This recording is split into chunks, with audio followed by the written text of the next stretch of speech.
Snow was falling hard that night, thick and merciless, when the cowboy rode up to the small cabin on the ridge. His horse was spent, his hands near frozen, and through the window he saw the glow of a single lamp in her. A woman, alone, with a child asleep by the fire. He knocked softly, voice cracking, "Ma'am, I just need warmth, not trouble." But she didn't open the door. Her eyes trembled as she whispered through the wood, "Please don't come inside." He heard fear in her voice, and something else, loneliness. He could have turned away, but he stayed because something in that trembling voice told him the danger wasn't from him. It was from whatever she was hiding behind that locked door. Don't forget to like this video and subscribe to the channel so you never miss a ride into the Old West. The cowboy took the blanket with numb fingers, his breath curling in the frigid air as snow fell thicker, swallowing the world in white silence. He wanted to say thank you, but the words froze on his tongue, lost in the howl of the storm. The door shut softly, the bolt sliding back into place, and he stood for a long moment staring at that single flicker of lamplight through the frost-rimmed window. It wasn't much, but it was something human in a night that felt carved from ice. He walked back to his horse, the lantern's glow trembling in his grip, and settled beneath the small overhang of the porch where the wind bit a little less cruelly. The blanket smelled faintly of smoke and lilac, a scent out of place in this desolate ridge, and he drew it tight around his shoulders, listening. From inside came the faint sound of the woman's footsteps pacing, the creak of floorboards, the low whimper of a child stirring near the hearth. He wondered who she was, what she feared so fiercely that she'd rather let a man freeze outside than risk opening her door. He'd known fear before, in the trenches of war, in the glare of men who'd lost everything but hate, but this was different, quieter, deeper. It sounded like the kind that took root in the bones. The wind shifted, carrying with it the groan of trees heavy with snow. He looked toward the dark timberline and thought he saw movement, a shadow sliding between the trunks, tall, deliberate. His pulse kicked. He stood, setting the lantern on the porch rail, and stepped into the yard. The snow came up to his knees, each step a struggle. "Hello?" he called out, his voice barely reaching above the storm's roar. Nothing answered but the wind. When he turned back, the lamp inside the cabin flickered wildly, then steadied again, as if someone had drawn near it. The hair on the back of his neck rose. He trudged to the shed and checked on his horse, brushing frost from its mane, murmuring soft words to keep himself calm. The animal snorted nervously, eyes rolling toward the trees. Something was out there, watching. The cowboy gritted his teeth and pulled his revolver, the metal cold enough to burn his skin. He waited, every muscle coiled tight, but the shadow stayed still. After a while, the silence felt heavier than the snow itself. He lowered the gun and went back to the porch, sinking to the ground beside the door. Inside, the pacing had stopped. He heard a soft humming now, a lullaby, broken and slow, sung more for courage than comfort. He closed his eyes, listening. The voice reminded him of his mother's steady in the face of hardship, the sound of someone holding a world together with threadbare strength. Time slipped by in fits and fragments until the storm seemed to press down from all sides. The wind screamed across the ridge, tearing at the roof shingles, making the lantern flame dance wildly before finally sputtering out. The cold settled deep into his bones, and still she did not open the door. When at last the blizzard began to die, he forced himself to his feet, snow clinging to his lashes. Dawn would be coming soon, but it brought no comfort. He looked toward the mountains, where pale light began to creep through the clouds, and saw, half buried near the tree line, a dark shape. It wasn't a log. It wasn't snowdrift. It was a man's body, frozen stiff, his face turned toward the cabin as though he'd been crawling for it when he died. The cowboy's heart clenched. Whatever danger she feared wasn't far away. It had already found its way to her door. The cry came sudden through the hiss of the storm, a thin, sharp wail that didn't belong to the wind, slicing straight through the dark like a blade. The cowboy froze, one hand halfway to the lantern he'd just set down, his pulse thudding in his ears. The sound came again, clearer this time, a child, frightened, calling for someone. Then came the man's voice, low and rough, the kind of voice that carried the weight of threat even in a whisper. "Hush now," it growled, muffled but close, too close. The cowboy's heart hammered as he turned toward the cabin. There hadn't been another horse outside. He'd checked. Whoever that voice belonged to, they hadn't come from the ridge, they were already here. He drew his revolver slow, every movement deliberate, the metal biting cold against his palm. The barn was dark except for the faint light leaking through the cracks in the wood, a trembling gold that flickered with the fire inside the cabin. The snow outside had stopped falling, but the silence it left behind was worse. He stepped out into it, boots sinking deep, his breath misting in the air. "Ma'am?" he called softly, keeping his voice low but steady. No answer. Only the faint murmur of that voice again, this time sharper, angry, followed by a thud, and the child's cry turning into a scream. The cowboy's gut twisted. He moved fast, crossing the yard in long strides, his boots crunching through the crusted snow. When he reached the cabin, the front door was still barred shut from the inside, but light flickered violently through the small window pane. He pressed close, peering through the frost-glazed glass. Inside, he saw the woman, her hair loose, her face pale as death, standing near the hearth, clutching the child tight against her chest. And before her, rising out of the shadows like a nightmare, was a man in a long black coat, dripping with melted snow. His eyes gleamed under the brim of his hat, cold and mean. "Told you I'd find you," the man said, his voice thick with venom. "Ain't no ridge high enough to keep you from what's mine." The woman's lips trembled, her eyes darting to the window as if she knew the cowboy was out there watching. "Please," she whispered, "not in front of the boy." The man's hand shot out, backhanding her hard enough to knock her into the wall. The cowboy's blood turned to fire. Before he thought, before reason could speak, he raised the revolver and fired. The glass shattered, the gunshot echoing across the ridge like thunder. The man inside spun, clutching his arm, and the child screamed again. The woman ducked low, pulling the boy behind her. "Get down!"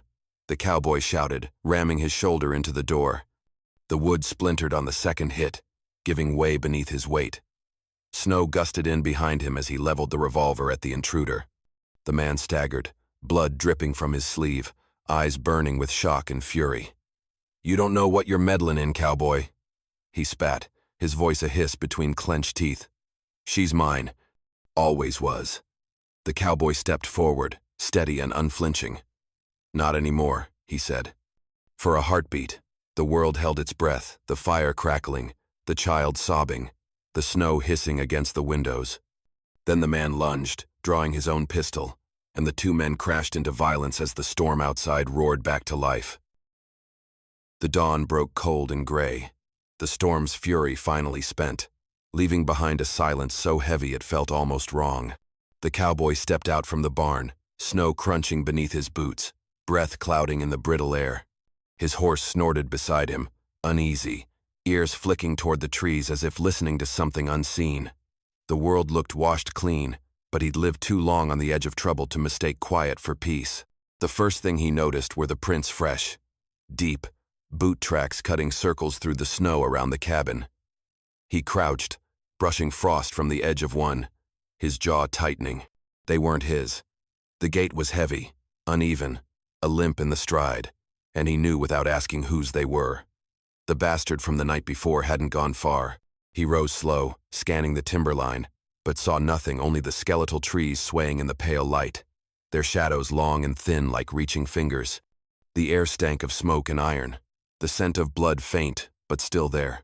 His gut twisted.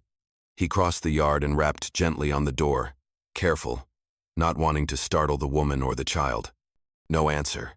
He waited, then knocked again, firmer. From inside came the soft scrape of movement, the whisper of someone breathing close to the door. "Ma'am," he said quietly, "you all right in there?" The latch clicked, and the door creaked open an inch. She stood there, her hair loose around her face, eyes dark with exhaustion and something deeper fear. The fire behind her burned low, casting her features in the dim glow of embers. For a moment, she didn't speak, just looked at him as though trying to decide if he was real. Then she lifted her hand, and he saw the dark bruise circling her wrist, angry and fresh. "He found us," she whispered, her voice thin as paper. The words seemed to freeze in the air between them, sharp and final. Before he could speak, before he could ask where the man had gone or what she meant by us, she pushed the door shut. The bolt slid home with a dull, decisive click. He stood there, staring at the worn wood, his heart thudding slow and heavy. For a long moment, all he heard was the crackle of the dying fire and the faint whimper of the child within. Then, faintly, from the woods, came a sound that didn't belong, the distant creak of saddle leather, the faint clink of spurs. He turned sharply, eyes scanning the ridge, but saw nothing save for a swirl of snow rising off the drifts. The cowboy's fingers tightened on his revolver. He didn't know the woman's story, not all of it. But he knew what a bruise like that meant.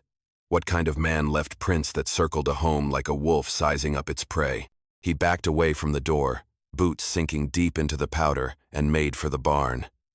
The tracks led both to and from the woods, looping near the corral before vanishing where the snow had drifted deep. He could feel eyes on him. He'd felt that same weight before in gunfights, the breathless pause before a trigger pulled. He turned in a slow circle, the world empty, quiet, but wrong in its stillness. The wind shifted, carrying with it the faintest echo, a laugh, low and cold, almost human. He froze, listening, but it faded before he could place it. The ridge fell silent again. He holstered his gun, jaw set, and glanced back toward the cabin. Smoke rose from the chimney, thin and gray, curling into the frozen air. Somewhere inside, the woman was holding her boy close, praying the man wouldn't return. The cowboy knew better. Evil like that didn't stop at one night. It came back until something, or someone, made it stay buried. The night settled heavy over the ridge, the wind whispering low through the pines like a warning too tired to raise its voice. The cowboy sat just outside the cabin door, hat low over his brow, the barrel of his rifle resting across his knees as he watched the horizon fade to black. The snow had hardened under the moonlight, the world frozen in uneasy stillness. From inside came the soft crackle of the fire and the occasional sigh of the sleeping child, a fragile rhythm that kept the dark at bay. He didn't expect her to speak again. She'd made her silence into armor, but as the night deepened and the cold began to bite through his coat, her voice rose from behind the wall, quiet and unsteady, as though confessing to ghosts.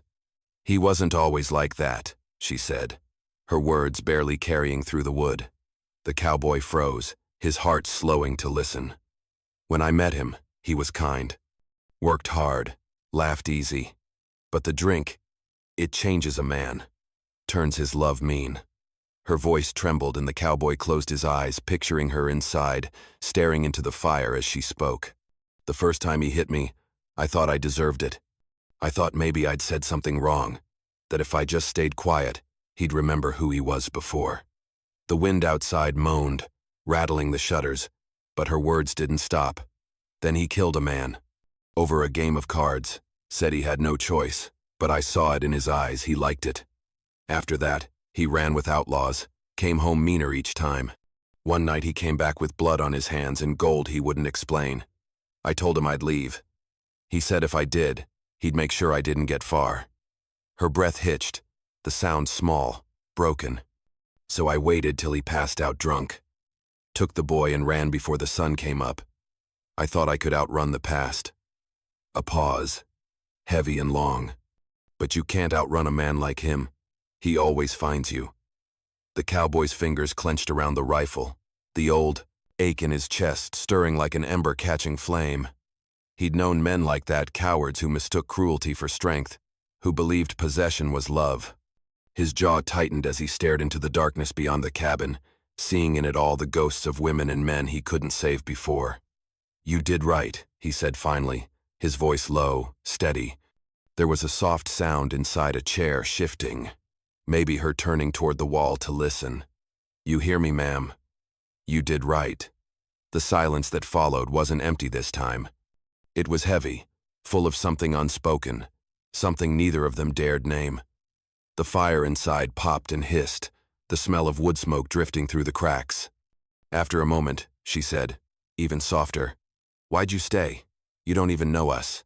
The cowboy looked up at the pale moon, the same hollow one he'd ridden under for years alone, and exhaled slow. "Don't rightly know," he murmured, his breath fogging in the cold. "Maybe 'cause someone once stayed for me when they didn't have to." He leaned back against the wall, closing his eyes, the sound of her breathing on the other side keeping him awake, keeping him human. And for the first time in a long while, the cold didn't feel so cruel, and the long silence of the mountain didn't sound like loneliness. It sounded like hope, fragile and flickering, trying to survive the dark. The sun was sinking behind the ridge, spilling its last red light across the snow like a wound reopening when the sound of hooves came slow, deliberate, and far too confident to belong to travelers seeking shelter. The cowboy was in the barn, oiling his rifle, when his horse gave a low, uneasy snort, and that faint jingle of spurs reached his ears. He stiffened, set the cloth aside, and peered through the slats of the wall. 3 riders emerged from the tree line, their silhouettes long and dark against the dying light. The one in front rode easy, like a man who'd never known fear and never expected to. His hat was low, coat black as tar, and when the wind shifted, the cowboy saw the glint of steel at his hip. The other 2 hung back, hired hands, cruel in the eyes but empty behind them. The leader reined in his horse at the edge of the yard and called out, his voice smooth as poison. "Clara!" he shouted, and the sound of her name tore through the still air like a blade. "Clara, you can stop hidin'. You know I don't leave things unfinished." Inside the cabin there was a clatter, a chair overturned, a sharp intake of breath. The cowboy stepped out from the barn, rifle in hand, snow crunching under his boots. He didn't hurry. He didn't raise his voice. "You can turn that horse around," he said evenly, "and keep ridin'. She don't belong to you anymore." The outlaw's head tilted, his grin twisting. "That right?" he said. "And who the hell are you supposed to be her savior?" His men chuckled, mean and hollow, the sound grating against the quiet. The cowboy didn't answer. He just took another step forward, the rifle steady in his grip, eyes fixed on the man who'd once haunted her dreams. "You ought to think real careful before you draw breath again in this place," the cowboy said, his voice dropping lower. The outlaw swung down from his horse with a casual grace that made the threat worse, his boots sinking into the snow. "She was mine long before you came riding through," he said, his tone slick with possession. "You think you can take what's mine and live to tell it?" He spat into the snow, a dark blot that steamed in the cold. "Ain't how the world works, boy." "Ain't how it should neither," the cowboy said, his jaw tight. The outlaw took another step closer, his hand resting on his pistol, eyes bright with the thrill of the hunt. "You got a death wish?" he sneered. "You look like the kind that don't know when to run." "Maybe," the cowboy said, voice calm as the still air before lightning strikes. "Or maybe I'm the kind that learned when not to." The outlaw laughed, then a short, sharp sound, and flicked his gaze toward the cabin. "Clara," he called again, louder, crueler. "You hear that? Your new man's fixin' to die for nothin'." A shadow moved at the window, and the cowboy knew she was watching. He could feel her fear, her guilt, her hope, all of it pressing against the walls like a prayer. The wind picked up, hissing through the pines, scattering snow between them like ashes. The outlaw's hand twitched toward his holster. The cowboy didn't blink. For a heartbeat, time hung suspended, the sound of hooves shifting, the breath of horses steaming, the faint cry of a child muffled inside. Then came the voice from the outlaw, quieter now, a whisper sharpened by hate. "You sure you want to die for another man's wife?" The cowboy's eyes never left his. "Only if it means she finally lives." The outlaw's grin faltered, the humor gone from his face. The sky above them dimmed to steel, the world narrowing to 2 men, one truth, and the cold waiting for blood. The world erupted in thunder and smoke before the sun had even sunk below the ridge. The first shot split the still air like lightning striking dry earth, echoing through the valley as snow burst upward in clouds from the ground. The cowboy didn't remember pulling the trigger. Instinct took over, years of survival carved into reflex. One of the outlaw's men went down screaming, his pistol tumbling uselessly from his grasp, while the other turned tail the moment blood hit the snow, spurring his horse hard and vanishing into the trees. But the husband, her devil, didn't run. Not yet. He fired back, the muzzle flash bright as fire in the twilight, his eyes wild with the fury of a man who'd rather burn than lose. The bullet struck the cowboy high in the shoulder, spinning him to the ground. Pain flared white-hot, stealing his breath, but he forced himself up, one knee sinking into the snow as he raised his rifle again. The outlaw smirked through gritted teeth, tipping his hat mockingly. "Told you, boy," he snarled, his voice ragged with rage. "She's mine till I say otherwise." He turned his gun toward the cabin, toward the woman standing frozen in the doorway, her child clinging to her skirts. And that, more than the pain, more than the blood running hot through his coat, lit something old and unyielding in the cowboy's chest. He steadied his rifle, ignoring the tremor in his hand, and fired once more. The shot missed his heart but grazed his side, knocking him off balance. He stumbled, cursed, then scrambled onto his horse, galloping away into the blinding storm that had begun to fall again. The sound of hooves faded into the distance, swallowed by the snow and the hollow echo of silence left behind. The cowboy sagged where he stood, blood soaking through the flannel at his shoulder, the world spinning. The door flew open, and the woman was there in an instant, her face pale as moonlight, hair whipped by the wind. "God help us," she whispered, catching him before he fell. Inside, the warmth of the cabin hit him like a memory firelight dancing, the smell of smoke and fear thick in the air. She laid him near the hearth, her trembling hands pressing against the wound, trying to staunch the bleeding. "Stay still," she pleaded, voice breaking. "You'll be all right. Just stay with me." He tried to speak, to tell her to take the boy and run, but the words came out thick, swallowed by the pain. The child whimpered, crawling close to his mother, eyes wide with confusion and terror. "Mama," he whispered, "is he gonna die?" She shook her head fast, tears streaking through the soot on her cheeks. "No, baby. Not tonight." The boy clung to her arm, sobbing softly as she tore strips from her own dress to make bandages, pressing them tight against the bleeding. The cowboy's eyes fluttered open, catching the faint glimmer of the child's tears in the firelight. And for a moment, the ache in his chest wasn't from the wound. It was something deeper, older, a reminder of every soul he hadn't been able to save before this night. He reached weakly toward the woman's hand, his voice a whisper. "He'll come back." She paused, looking at him, fear flashing across her face. "I know," she said, steady now, resolve rising beneath her sorrow. "But when he does, we won't be running anymore." The wind outside rose again, rattling the windows, snow swirling against the glass like ghosts gathering for judgment. She pressed harder on the wound, her hands red with his blood but her eyes fierce, alive. The child buried his face in her lap, crying quietly, while the cowboy stared into the fire's heart, feeling the weight of both their lives in his fading strength. The night stretched long and bitter, the fire their only witness, the storm outside waiting for dawn and the promise of reckoning it would bring. The storm had dulled to a slow, steady hiss against the cabin walls, the kind of cold that seeps into every crack and shadow, making even the fire seem fragile. The cowboy lay half-propped against a pile of quilts, his skin pale, his breathing shallow, the bandage at his shoulder dark with blood. The woman sat beside him, her hands stained and trembling but steady in their work, changing the cloth, checking the wound, whispering prayers she wasn't sure anyone still heard. The child had fallen asleep at last, curled on the rug by the hearth, his small face peaceful in the flickering glow. For a long time, the cowboy said nothing, just watched the flames twist and shift in the silence between them. His eyes were tired but sharp, and when he finally spoke, his voice came low and cracked, like the last embers of a dying fire.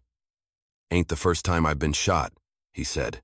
She looked up sharply, but there was no self-pity in his tone, just a simple truth worn smooth by years of use.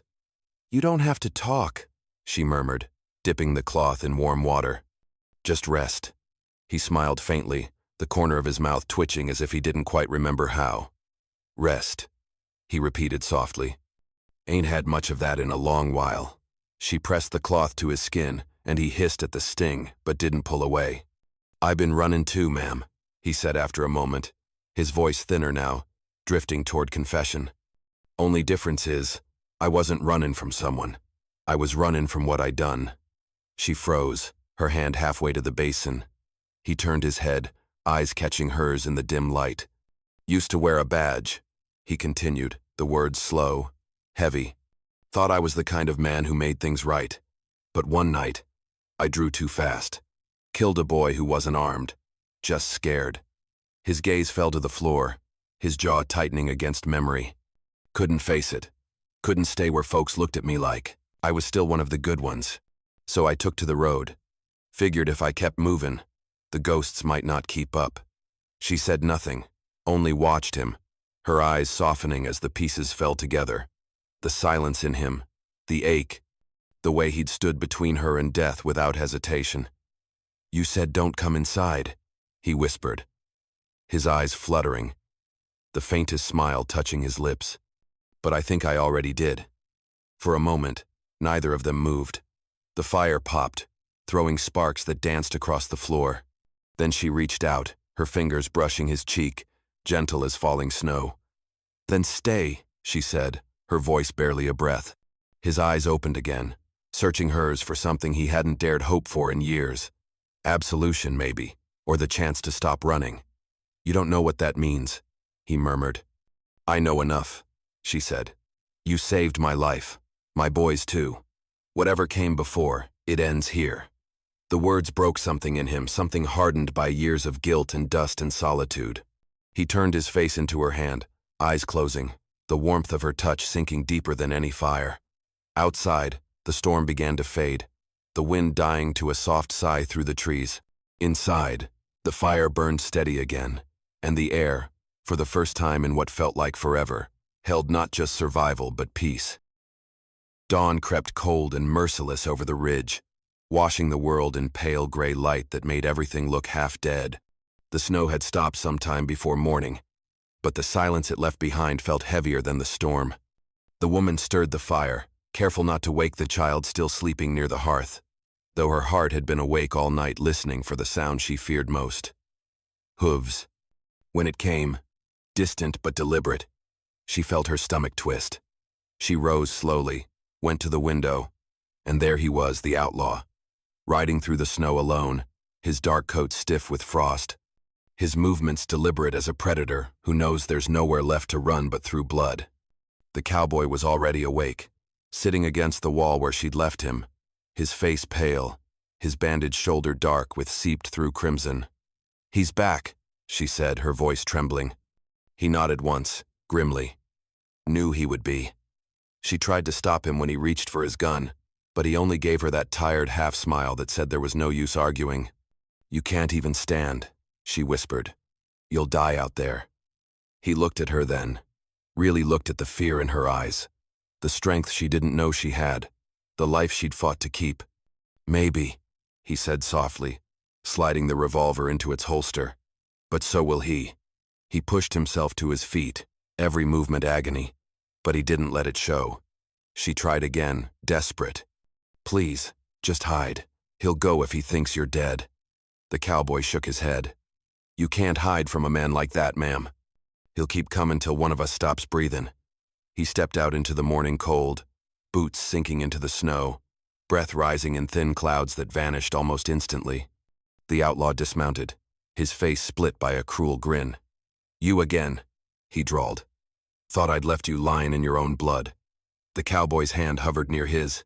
"Gun," his voice low. "Reckon you didn't look close enough." The two men stood facing each other, 10 paces apart, the snow between them unmarred and waiting. The outlaw's grin faded, replaced by something colder, hate sharpened by fear. "Ain't about her no more," he said, eyes narrowing. "This is about me, about finishing what you started." "You drew first," the cowboy said. "You always have." The wind rose, carrying with it the groan of the pines. The woman stood at the door now, clutching her shawl tight, her lips moving in silent prayer. The outlaw's hand twitched. The world seemed to hold its breath. Then came the crack of a single gunshot, echoing through the valley like thunder over ice. For a long, endless moment, neither man moved. Then the outlaw stumbled backward, his gun falling from his hand, blood blooming dark against his chest like a rose opening in the snow. He looked stunned, as if the idea of losing had never once occurred to him. "You don't deserve her," he rasped and fell to his knees. The cowboy's face was unreadable. "You're right," he said softly, lowering his gun. "But she deserves to be free." The outlaw collapsed, his body sinking into the snow as the wind began to cover him, erasing the tracks, the blood, the memory. The cowboy swayed, the strength draining from him, But he stayed standing, his breath ragged, eyes fixed on the rising Sunday. The woman ran to him, catching him before he fell, her arms wrapping around his trembling frame. "It's over," she whispered, tears freezing on her cheeks. He managed a faint smile, his voice rough as gravel. "Reckon it is." Together they watched as the first true light of morning spilled across the ridge, washing the world in gold. Behind them, the child stirred, calling softly for his mother. She held the cowboy close, feeling his heartbeat slow beneath her hands, and for the first time in years, she believed the mountain might finally know peace. The snow had begun to melt when the sheriff finally came, his horse trudging slow through the muddy trail that wound up toward the cabin on the ridge. The thaw had turned the world gray and heavy, each breath of wind carrying the scent of wet pine and smoke from the cabin's chimney. Inside, the woman sat at the table with her hands wrapped around a cup of coffee gone cold, her eyes distant as the boy played quietly on the floor, stacking bits of wood like little fences. The cowboy sat nearby, his shoulders still bandaged but healing, his strength returning in pieces, though his gaze remained fixed on the window, watchful, wary. They both heard the hoofbeats long before the knock. When the sheriff dismounted, the sound of spurs and the creak of leather filled the still morning air. He was a big man, thick through the chest and grizzled by years of dust and bad choices, his face carved by sun and suspicion. "Ma'am," he said as she opened the door, his hat low against the glare. "Heard there was trouble up this way." His eyes drifted to the cowboy, to the scarlet stains still faint on his shirt, to the shovel leaning by the door. "That true?" She didn't flinch, didn't fidget. The weeks since the fight had carved something harder into her resolve, maybe, or the simple weariness of a woman done being afraid. "There was," she said evenly. "But it's finished now." The sheriff's gaze lingered, sharp as a blade, measuring her tone, weighing her silence. "Outlaw by the name of Redden," he said slowly. "Man's wanted in 3 counties. Word is he came this way." The cowboy spoke then, his voice steady but quiet. "He did." A pause stretched between them, long and heavy. "And where is he now?" the sheriff asked, though something in his eyes said he already knew. The woman's voice didn't tremble. "Buried, down by the ravine, where the frost stays longest." The sheriff's jaw worked beneath his beard, the wheels turning, behind his tired eyes. He looked between them, the wounded drifter, the widow with a child, the cabin that bore the scars of violence and survival. Finally he sighed. The kind of sound that came from a man too old to chase ghosts through snow. "You kill him?" he asked. The cowboy shook his head. "I did what needed doing." He drew first. The sheriff nodded slowly, taking off his hat, rubbing the back of his neck. "Reckon that's about what I figured." He looked out over the valley, the sunlight glinting off patches of snow still clinging stubbornly to shadow. "I'll file it as self-defense," he said. "Don't see much sense in stirring what's already settled." The woman's shoulders sagged, relief loosening the iron grip that had held her together for too long. "Thank you," she murmured. The sheriff tipped his hat. "Don't thank me, ma'am. Just stay quiet. Live your life. Folks down in town, they don't need to know every truth that lives up here." He mounted again, reins creaking, the horse shifting under his weight. "World's got enough ghosts without us digging up more." With that, he rode off, the sound of hooves fading into the thawing morning, leaving only silence and the faint drip of melting ice from the roof. The woman stood in the doorway for a long while, watching the valley breathe again beneath the Sunday. Behind her, the boy laughed softly, and the cowboy smiled, the first real smile she'd seen since the storm. Outside, the snow melted into soil, and the frost loosened its grip on the land. For the first time in months, the air didn't smell of fear, it smelled of earth, of pine, of something new beginning. By the time spring took hold of the mountains, the snow had become a memory, just pale streaks clinging to the shadows where sunlight rarely touched. The land was alive again, wildflowers painting the slopes, the air thick with the scent of pine and damp earth. The cabin that had once stood like a fortress of fear was now a home, its roof patched, its porch mended, and its windows open to the sound of laughter that had long been absent. The cowboy stood on that roof one bright morning, hammer in hand, squinting against the glare as he fitted a new board into place. His movements were steady, deliberate each strike of the hammer, a rhythm that matched the heartbeat of something growing inside him, something he'd never thought he'd have again. Peace. Below him, the boy chased a pine cone through the tall grass, shouting triumphantly when he caught it, his small boots splashing through the shallow stream that now ran clear and full again. The cowboy smiled faintly, remembering the boy's tears during the storm, the way he'd clung to his mother's skirts, the way that same small voice had asked him, weeks later, if he was staying. He'd said he didn't know then, but now, watching the boy's grin, he was sure. The cabin door opened, and the woman stepped out, sunlight catching the loose strands of her hair. She carried 2 tin cups of coffee, steam curling in the cool morning air. Her dress was simple, patched in places, but on her it looked finer than silk. She watched him work for a moment, the easy way he moved, the quiet strength that had once been all defense and distance but now seemed almost gentle. "You're still here," she said finally, her voice soft but sure. He paused, resting the hammer against his thigh, and looked down at her with a small, crooked smile. "Reckon I am," he said. "You finally let me in." She held his gaze, her smile growing slow, warm, the kind that began in the eyes and spread through the whole face like dawn, over snow. "Maybe I did," she said. "Or maybe you just wore me down." He chuckled, the sound low and rough, then climbed down from the roof, boots crunching in the grass. When he reached her, she handed him the cup, their fingers brushing. And for a moment, the world seemed to quiet around them. No wind, no ghosts, just the creak of the trees and the breath between them. "You could have left after the sheriff came," she said, watching him sip the coffee. "Would have been easier." He looked out over the ridge where the morning mist was lifting, revealing the valley below, green and gold in the Sunday. "Maybe," he said, "but easier ain't always better. Spent half my life riding away from things that mattered. Figured it was time to stay for once." She reached up, tucking a stray lock of hair behind her ear, her eyes shining. "And if I said I was glad you did?" He tipped his hat, a quiet gesture full of meaning. "Then I'd say that's reason enough." Behind them, the boy laughed again, chasing a bluebird that darted between the trees. The woman leaned against the porch rail, and the cowboy joined her, standing close enough for their shoulders to brush. Together they watched the child run through the sunlight, the mountains rising proud and endless beyond.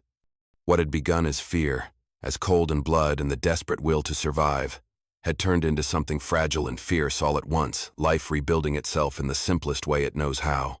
And as the wind carried the scent of new blossoms across the ridge, the cowboy turned to her, eyes soft beneath the brim of his hat, and murmured, "Guess we finally made it home." She smiled, her hand finding his. "Yes," she said, her voice steady as the land beneath them. "We did."